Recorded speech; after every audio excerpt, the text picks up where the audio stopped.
Hey, it's SgtLocksmith here. All right, we've got your remote 3-button here. For this task here, you will need a small Phillips and a flat tip screwdriver, plus a CR2032 battery. If your key ring is attached to it, don't worry. If it's not in your way, leave it on.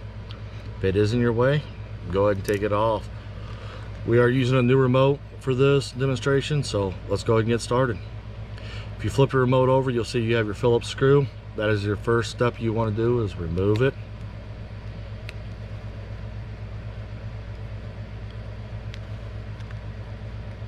And you notice as I'm unscrewing the tip, this is opening up, which is good.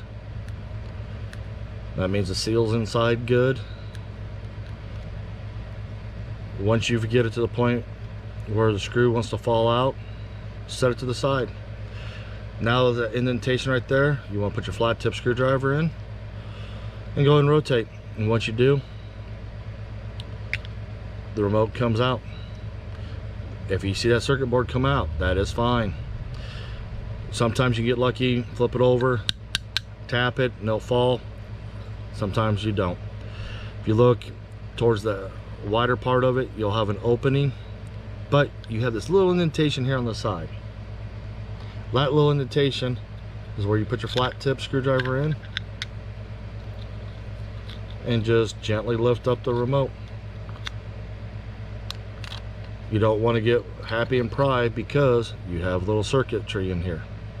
Now if you got it open, this is where your battery placement is. You have the 3 little metal tabs. Go ahead and take your flat tip, push your battery out, and there you go. Since this is a new remote, we'll put the good battery back in. We're going to just push it in, and there you go. Now that we've got this in, let's go ahead and reassemble it. When you set it in there, go tip first, and when you set it down in there, you will see there are little indentations to hold it.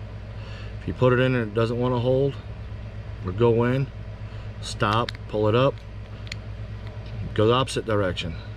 They can be finicky sometimes.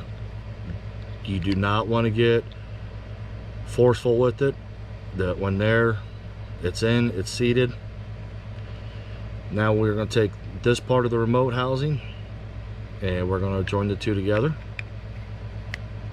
And when you do, just gently squeeze it around.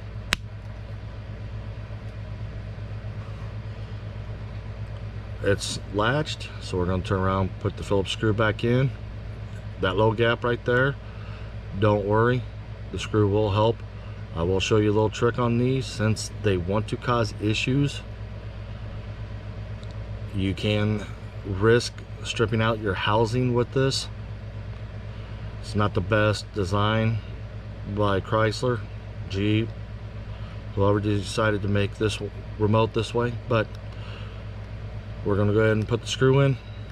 Right now, just go ahead and screw it. When you get close to the end of it, I like to squeeze the tip of the remotes in. That way the key and the screw aren't doing all the work. It's me putting the pressure on it. Now we've done that, you've seen that it's sealed up. Well, there you go. You've just changed it. Thanks for watching SgtLocksmith. Go ahead and leave a comment, like, if this video helped you out, or any other questions that you'd like to put out. Thanks again for watching.